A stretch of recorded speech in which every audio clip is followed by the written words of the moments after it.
Profesor, mi nombre es Iván David Corredor y bueno, vamos a dar inicio a la línea de tiempo que habla sobre la psicometría a través del tiempo, comprendida desde 1900 hasta el año actual 2025. Entonces vamos a hacer todo un recorrido conceptual y teórico sobre la ciencia de la medición, de la ciencia de la medición psicológica que es la psicometría. Eh, para hablar de los antecedentes históricos, pues indudablemente tenemos que hablar sobre Wilhelm Wundt, que es el que crea los primeros laboratorios de medición de sensación y percepción junto con Fetcher, Gustav Fetcher, en donde Fetcher pues establece ya en los primeros papers, los primeros estudios de sistematización entre estímulos físicos y sensación. En Leipzig, Alemania, pues Wilhelm se interesa mucho por empezar a experimentar con las personas y establecer pues los primeros ítems de estandarización psicológica, de estandarización de estímulos y métodos para cuantificar los estímulos objetivos de los sujetos. Francis Galton ya es una persona que Galton se interesa mucho por la individualidad del sujeto, ¿no? Entonces, eh, Dalton, que era primo de Darwin. Entonces todo esto es un contexto muy positivista, muy científico, que da a la psicología ya un estatus científico de ciencia, de una ciencia que puede expandirse ya con todos estos elementos de psicometría, todas estas bases psicométricas, estas bases de estudios que son cruciales, en donde Galton pues empieza a incluir conceptos de regresión y correlación. Entonces, cuantificación de lo subjetivo, experimentación en un entorno controlado como lo eran los, los estudios, los laboratorios científicos y las diferencias individuales de las que hablaba Galton, pues todo esto constituye pues una tríada fundamental para hablar de las bases de la psicometría. Pasemos acá a hablar sobre los tests. Entonces ya lo que es Trevor Simon y Alfred Binet son los que empiezan a meterse ya con los tests, ¿no? Con los tests.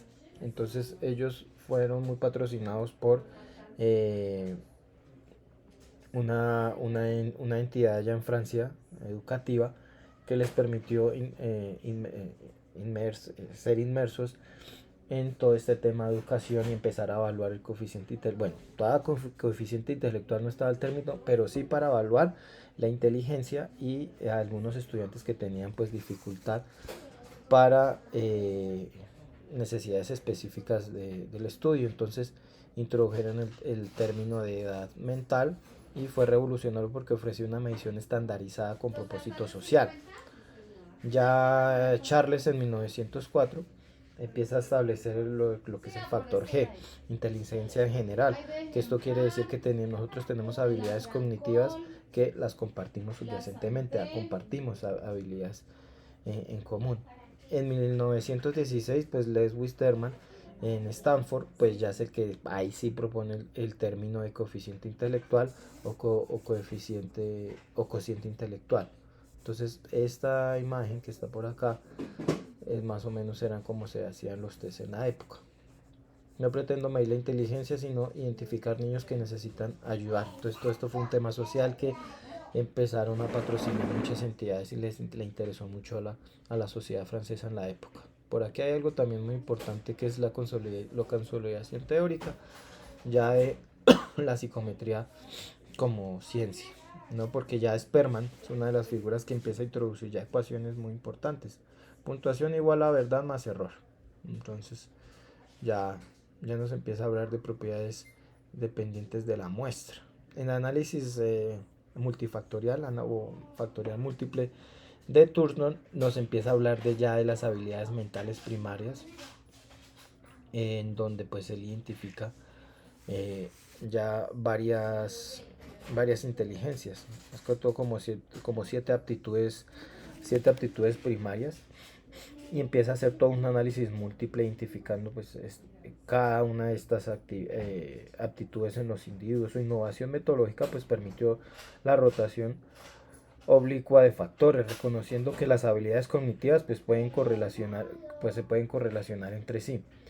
Y En 1939 ya hablamos de este señor, David Washer, ¿no? Ay, ¿cómo se hace para que esto quede más grande? Bueno, no molesto porque de pronto puedo cometer un error y tirarme la exposición y la diapositiva. Pero entonces el señor, acá en 1939, Washer incorporó lo que es el coeficiente intelectual global como puntuaciones en subescalas específicas, integrando así ambas perspectivas teóricas en un instrumento que sigue siendo referente. Entonces él empieza a integrar y a sumarle a toda esta teoría del coeficiente intelectual y volverla más robusta. Por aquí la figura de Lee Cronbach, donde desarrolla pues la fórmula de cociente alfa, una fórmula estadística que revolucionó la evaluación de la fiabilidad al proporcionar pues un índice único de cociente, ya era algo único, ya es un aporte más allá. Este aporte ha sido es fundamental porque pues muchos artículos, y esto lo dice Google Scholar, más de 20, ay, ¿qué hice? Más de 26.000 personas lo han citado.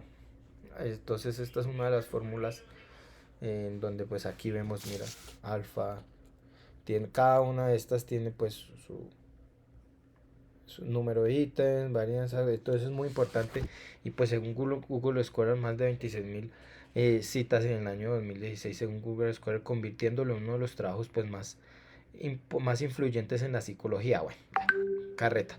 En 1945 se fundó la División 5 de la APA, Evaluación y Medición Estadística, formalizando pues el estatus profesional de la psicometría. Ahí es donde la psicometría pues empieza a cobrar su boom y estableciendo estándares éticos, empiezan a establecer todos esos estándares metodológicos, y ya en 1956 pues Wilford, que por aquí lo tenemos, Wilford propone un método tridimensional con 120 capacidades cognitivas basadas en operaciones y contenidos y productos. Entonces, todo esto fue muy significativo porque la inteligencia del estímulo pues empieza a ser ya más confiable su medición, ¿no? El desarrollo de nuevos instrumentos de medición. Ya todos estos instrumentos empiezan a cobrar cierta confiabilidad, a ser más confiables. Pasemos. Por aquí que hay revolución teórica en 1960, en 1980. ¿Qué pasa ahí? Ya el modelo de Rasch, entonces desarrolla un modelo probabilístico de un parámetro donde la dificultad de los ítems es independiente de la muestra. Eso era uno de los problemas que se tenía. Entonces por eso Lorz y Morbish publican la estadística de Theodore Augmented Test Score, formalizando la teoría de respuestas al ítem, ¿ya? Y finalmente pues el análisis factorial confirmatorio, no me veo aquí, por Karl Korgott, desarrolla métodos para probar hipótesis específicas sobre estructuras factoriales, ¿ya? Entonces por aquí vemos más o menos cómo era que se manejaba el tema. Ya pasando al tema de Latinoamérica, que me gusta bastante, empezamos a hablar de los hitos históricos. En los años 50, ¿sí? Empezaron a hacer las primeras adaptaciones iniciales de test extranjeros sin validación a nuestra cultura. Entonces, por ejemplo, la figura de Rubén Ardila en 1975 publica la psicología en América Latina, contribuyendo a la consolidación académica. Entonces ya empieza a haber un soporte académico aquí en nuestra cultura. El tema del ICFES en 1985, pues todo esto es un tema donde se desarrollan las normas colombianas para pruebas estandarizadas, pero empiezan a tener pues como cierta dificultad porque como venía de afuera, pues acá por temas culturales y por temas también de tecnología, se enfrenta pues a desafíos donde por ejemplo las variaciones dialectales en español entre países afecta la validez de ítems verbales. Sí, todo el tema lingüístico se afecta ahí, ¿no? Y el tema de la diversidad étnica y cultural pues requiere normas específicas que se desarrollen mejor. Entonces empieza a haber un desarrollo asimétrico entre instituciones y países con centros de excelencia aislados en un panorama pues general de recursos ilimitados. Pasemos por acá a la psicometría. Básicamente esta figura Ardila, Rubén Ardila, pues tuvo un desarrollo significativo, aunque pues como muy reconocido, como una de las figuras muy reconocidas de los psicólogos más influyentes de Latinoamérica, que sentó pues las bases importantes en todo su trabajo para adaptar todos esos instrumentos que venía y no me veo otra vez. Todos instrumentos. Entonces empezó a meterle más rigor a la metodología a nivel institucional. Entonces el ICFES empezó a meterle más rigor al tema del ICFES, y bajo el liderazgo de Rosario Jaramillo en los años del 90. Entonces Rosario Jaramillo también en los años 90 pues fundamentó, desarrolló las pruebas saber, y entonces todas estas evaluaciones han permitido la acumulación de un valioso banco de ítems. Ya la figura se me olvida esta señora, menos mal apareció aquí como la tercera figura acá, colombiana, que fue profesora, esta señora Auranedia Herrera, profesora de la Nacional, autora de Psicometría, Teoría de la Respuesta al ítem, y sus investigaciones pues han sido pioneras en las aplicaciones de modelos. Entonces vemos que sí tenemos contribuciones, sí tenemos la manera, sí tenemos en esa época la manera de empezar a consolidarnos también y estar a la par de la vanguardia de la psicometría en Europa, ¿no? Igual, persisten los desafíos como necesidad de mayor formación en especialidad, persisten desafíos como necesidad de más tecnología, apropiarse más de las tecnologías para pues un mejor análisis, tener análisis psicométricos más avanzados.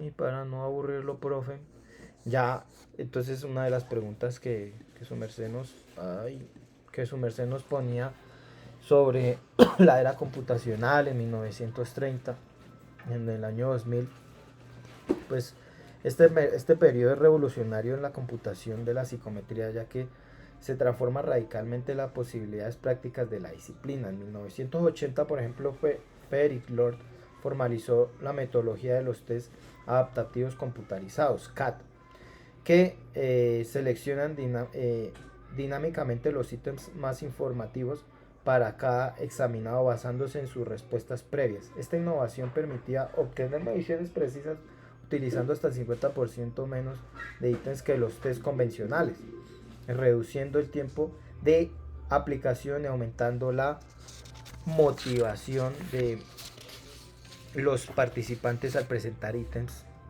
ajustados al nivel de habilidad. A partir de 1980 pues surgió el software especializado como LISREL, no lo conozco, desarrollado por Horace Gord, ya la figura que mencionamos anteriormente, para modelado de ecuaciones estructurales, y posteriormente VLOOK en 1989, más o menos para calibración de modelos de IRT, democratización, análisis estadísticos complejos que antes requerían pues programación especializada. Sin embargo, estos avances tenían requisitos técnicos significativos. Según Rice, un otro autor muy influyente, en el año 2022, una calibración de IRT robusta requiere al menos de 200 participantes, lo que representaba un desafío para muchos contextos de investigación como recursos ilimitados. Entonces, esta era transformó pues la psicometría de una disciplina principalmente teórica a una aplicada con amplio impacto práctico. Ya se empezó a ver ya más la praxis, y pues la psicometría ya por acá en el siglo XXI, la neuropsicometría, ya empezamos a hablar de neuropsicometría, se caracterizó por muchos avances que expanden radicalmente sus fronteras conceptuales y metodológicas. No me veo otra vez. Los modelos cognitivos como DINA, sus siglas Determinist Input Noise and y DINO, Determinus Input Noise OR, han emergido como alternativas a los enfoques tradicionales, permitiendo identificar patrones específicos de fortaleza y debilidades cognitivas, no solo niveles generales de habilidad. Este modelo pues ofrece información diagnóstico mucho más detallada y útil para intervenciones. Paralelamente, la aplicación de la técnica de Big Data y minería de datos ha revolucionado el análisis de grandes volúmenes de respuesta, identificando patrones no evidentes mediante redes neuronales, ¿sí? Y algoritmos de aprendizaje automático. Por acá, entonces ya empezamos a hablar de los desafíos éticos que nos proponía el profesor desarrollar aquí en esta sesión de la línea de tiempo, el sesgo cultural, ¿no? Entonces ya el sesgo cultural sigue siendo pues una preocupación fundamental, ¿sí? Test desarrollados en contextos occidentales, principalmente en anglosajones, pueden desfavorecer sistemáticamente a personas de otras culturas debido a contenidos, formatos o expectativas culturalmente específicas. Entonces las adaptaciones transculturales frecuentemente se limitan a traducciones superficiales sin validación profunda de la equivalencia conceptual. En cuanto a privacidad, pues los test adaptativos computarizados y el test de neuroimagen genera perfiles detallados sobre la fundamentación cognitiva y emociones de la persona, requiriendo pues protecciones más rigurosas. ¿Sí? La privación de datos, la equidad al acceso. Entonces pues aquí por ejemplo esta frase que me gustó mucho de Stanford for Education and Psychological Testing dice que la validez de una medida psicológica nunca es robusta, sino contingente al contexto cultural, histórico y ético en el que se aplica. ¿Sí? Entonces la brecha digital, pues vuelvo y lo digo, afecta al acceso de evaluaciones modernas. Los costos de desarrollo y adaptaciones limitan la disponibilidad de los contextos y pues todo esto limita mucho, ¿no? Entonces aquí yo hacía cultura, idioma, tecnología, desafíos éticos, todos los desafíos éticos pues comprenden estos ítems. Más que todo ahorita, pues ya. Entonces aquí pasamos a estadística motor de desarrollo psicométrico, ¿no? Entonces, una de las preguntas que nos hacía el profesor era cómo se vincula la estadística a o sea, ¿qué tiene que ver la estadística con la psicología, con la psicometría, ¿no? ¿Cómo se correlacionan? Entonces Galton y Persson pues lo correlacionó permitiendo cuantificar relaciones entre variables psicológicas. El tema como la regresión estableció las bases para, ese era uno de los términos que vinculé al inicio, la regresión por Dalton establecía las bases para predicción de atributos psicológicos a partir de mediciones, ¿no? La distribución normal de Galton aplicó el concepto a rasgos humanos, que es una base para interpretación de puntuaciones.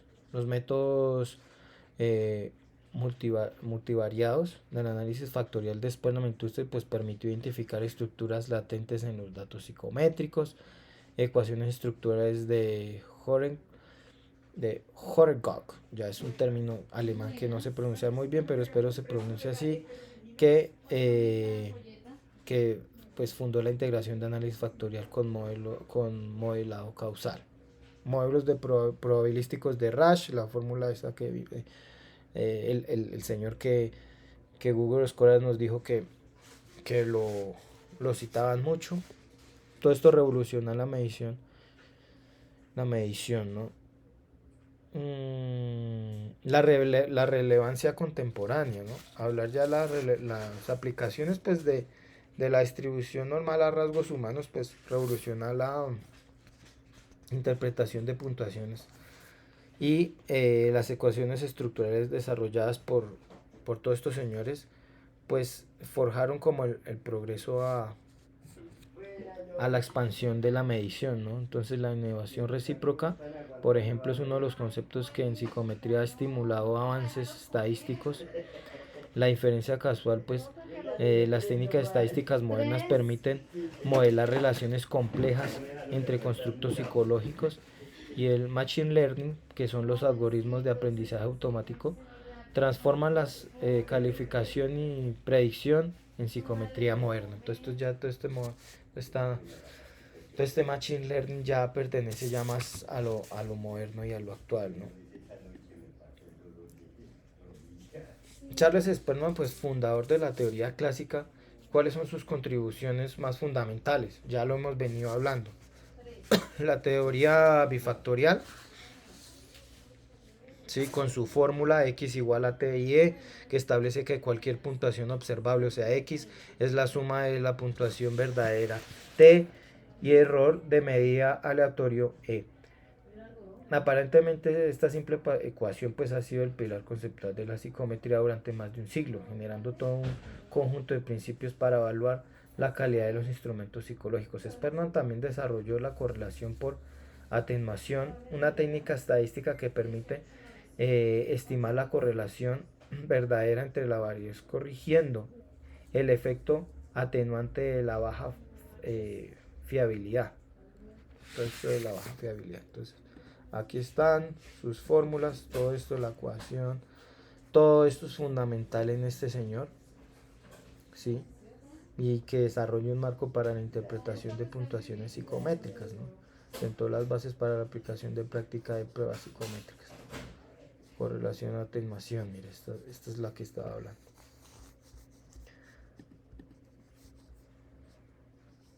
La psicometría en la época de Big Data, otro de los temas que pues el profe nos propone abordar. Pues los paradigmas que se dan ahí, de lo estadístico a lo dinámico, los test tradicionales pues ofrecen ya fotografías estadísticas, mientras que los sistemas actuales permiten evaluación continua y adaptativa en tiempo real. En la muestra de la población, las limitaciones muestrales se superan con acceso a datos masivos, permitiendo el análisis de poblaciones complejas y subgrupos específicos. Este énfasis se desplaza de los modelos estadísticos inferenciales hacia algoritmos predictivos de aprendizaje automático. Entonces ya más que todos los desafíos éticos y científicos, la privacidad y consentimiento, la correlación pasiva de datos psicométricos plantea dilemas sobre la transparencia y el consentimiento informado, ¿no? La validez conceptual, qué significa realmente medir un constructo psicológico en la era de Big Data, pues que la abundancia de datos no garantiza la profundidad teórica. El equilibrio algorítmico y la interpretabilidad. Muchos algoritmos avanzan, operan como cajas negras, dificultando la comprensión de sus procesos. Entonces, una de las frases también que quise poner aquí, que me gustó bastante, que es la siguiente: el verdadero reto de la psicometría contemporánea no es técnico sino ético. Debemos asegurar que estas poderosas herramientas sirvan para ampliar, no para reemplazar nuestra comprensión de la mente humana. Y finalmente, ya el futuro de la psicometría con la inteligencia artificial, que tanto hoy en día está en boga junto con el machine learning en scoring. Todos estos algoritmos sofisticados que detectan patrones complejos en respuestas abiertas, dibujos, expresiones y faciales y voz. Entonces ya nos permite un análisis de texto no estructurado mediante el NLP, detección automática de inconsistencias en respuesta, ya eso se detecta automáticamente, aparición continua de bases de datos de Big Data, continua de baremos basada en Big Data, la evaluación continua en línea. Entonces ya todo esto empieza a ser más motorizado, bueno, más que todo lo de e-learning, integrado a lo educativo, en donde empiezan a ver, pues se empieza a tener más que todo en cuenta la evolución constante del rendimiento cognitivo, los métodos mixtos, cuantitativo, cualitativo. Entonces esta integración de análisis estadísticos avanzados con narrativas e interpretación contextuales, porque antes no, pues nadie se atrevía a usar estos cuantitativo y cualitativo porque tenía muchas falencias. El enfoque práctico, ya, ya para finalizar, pues la co-creación de instrumentos con comunidades evaluadas para mayor relevancia cultural y validez ecológica. Y finalmente pues están aquí todas las referencias y las revistas científicas a las que acudí, las bases de datos a las que acudí y los recursos que por aquí dejo por si son de interés. Muchísimas gracias, profesor. Fue un placer exponer toda esta línea de tiempo. Considero que eh, este ejercicio pues le ayuda a uno como a entender un poco más todo el mundo de la psicometría. Muchísimas gracias y hasta pronto.